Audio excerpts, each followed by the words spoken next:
vamos a explicar el, el punto 4.1, la Guerra de Sucesión Española y el sistema de Utrecht, y luego los pactos de familia.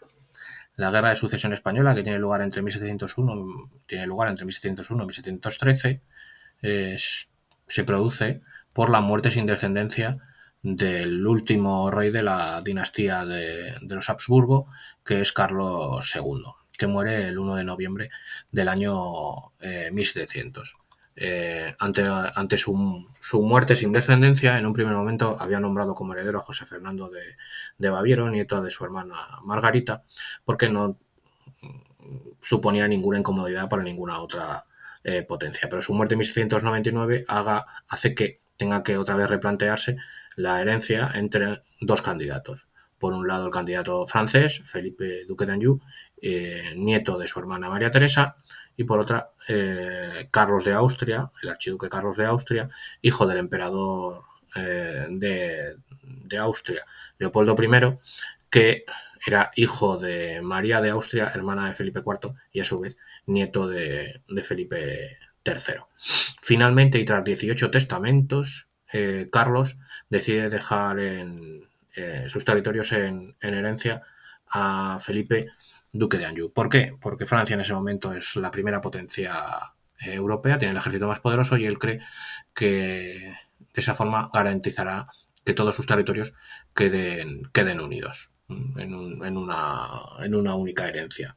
Sin embargo, desde el principio, Leopoldo no va a aceptar el testamento y va a intentar crear una alianza para oponerse al testamento de Carlos II.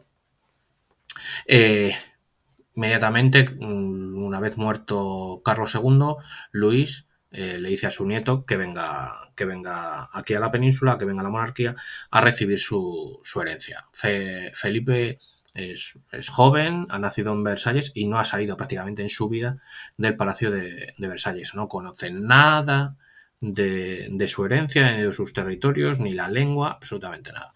Pero mandado por su abuelo, se encamina a recibir su herencia. Una herencia, os recuerdo, complicada. Esto no es un estado, esto es la monarquía, que son diversos estados bajo un mismo soberano y con diversas leyes.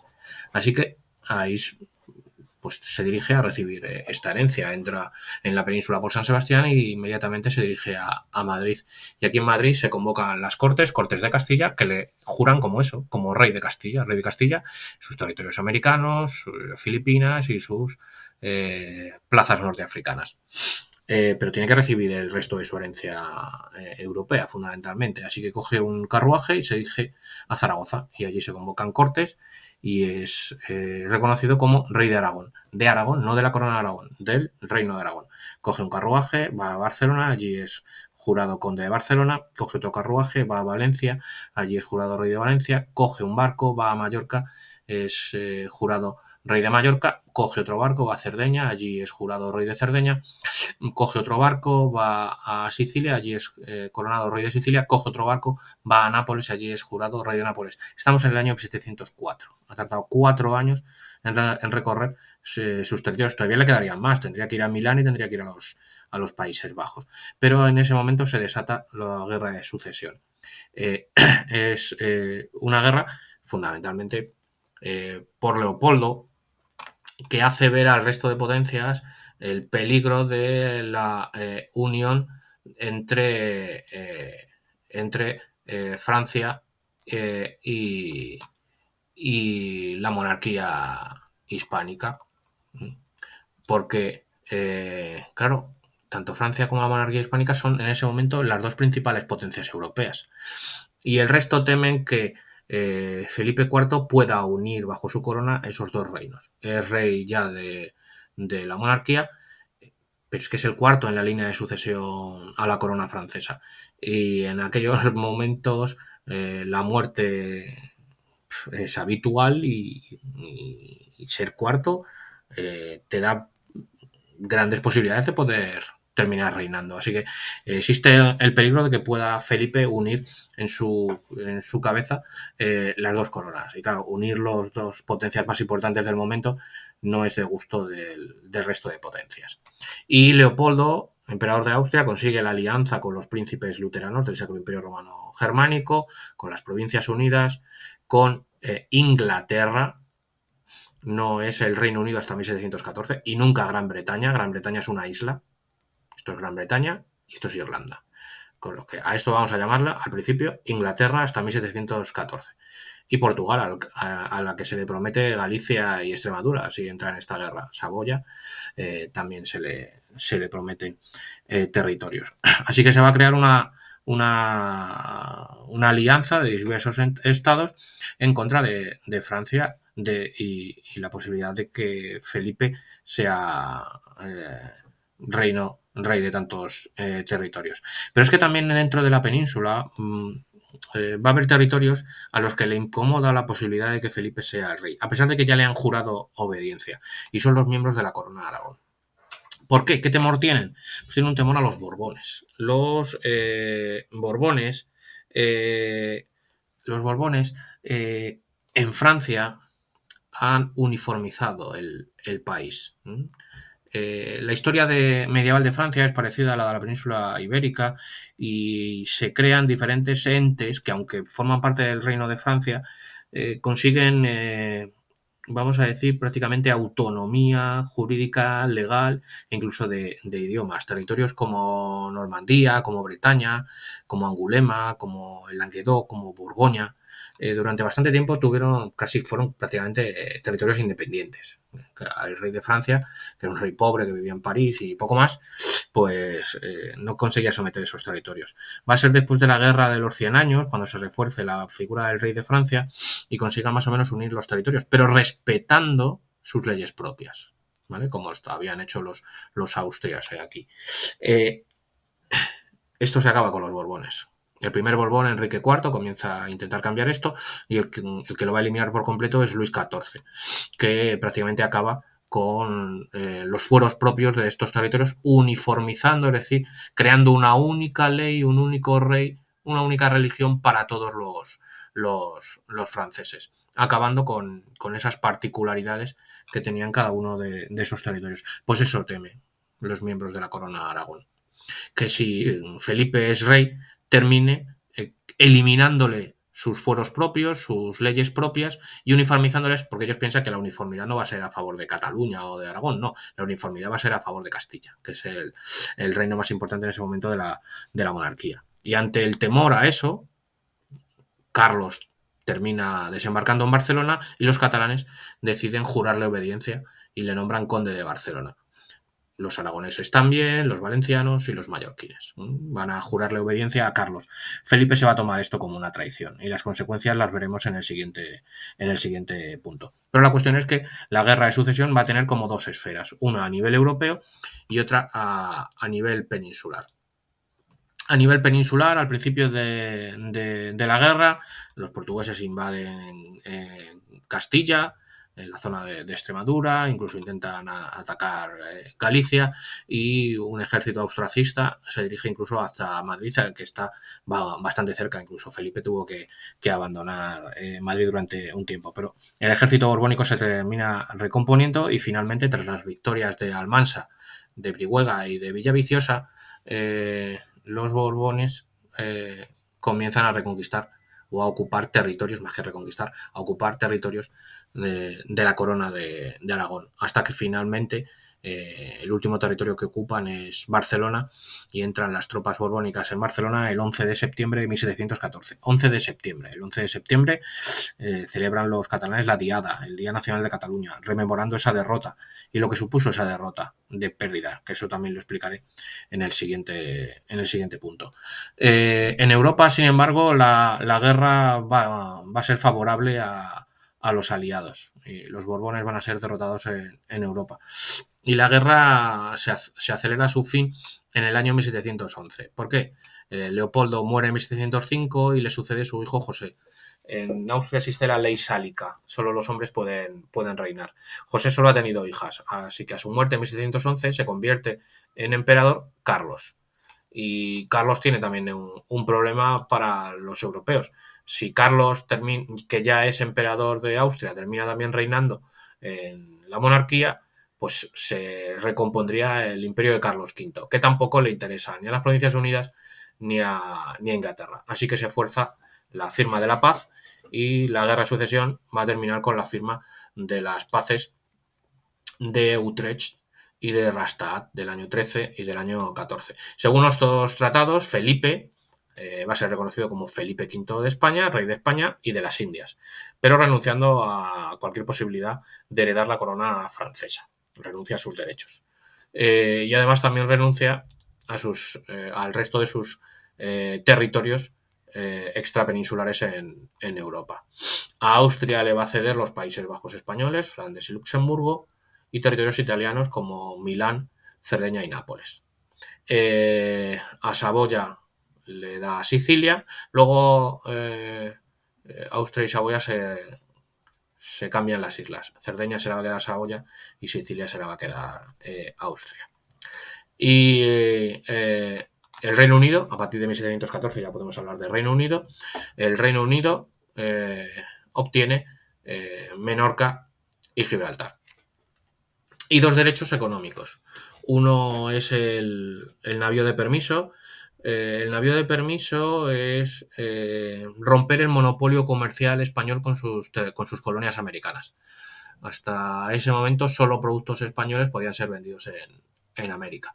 Hasta ese momento castellanos, pero una vez ya que se configura España, que lo explicaremos en el tema siguiente, pues son productos españoles.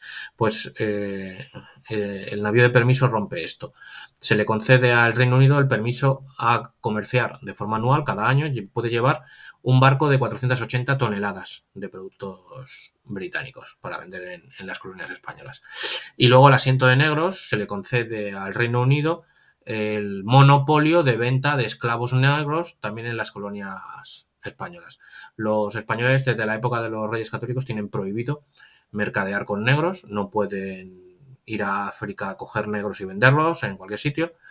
No tienen prohibido tener negros, pero ellos no pueden comerciar. Así que suministraban esclavos negros a las colonias españolas, pues al principio portugueses, franceses, neerlandeses. Pues a partir del siglo XVIII, de forma legal, solo lo pueden vender los británicos. Se ha terminado la guerra de sucesión y a partir del año 1715 el objetivo de Felipe V va a ser recuperar los territorios perdidos.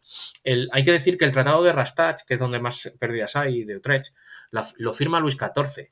Lo negocia Luis XIV. Francia no pierde nada, el que pierde es Felipe. Y Felipe se enfada un poco con su abuelo porque le acaba de hacer la 13-14. Y el objetivo de Felipe va a ser recuperar Gibraltar y Menorca, pero también los territorios italianos. Para eso, al principio, intenta recuperar esos territorios de forma unilateral. Se crea una gran flota e incluso se ocupa Cerdeña, pero van a ser incluso franceses, en alianza con los austríacos, los que terminen forzando la retirada española de Cerdeña. Y Felipe V se da cuenta de que si solo no puedes, tienes que buscar amigos. Y claro, el amigo más cercano es Francia, porque en Francia están viviendo, reinando familiares suyos.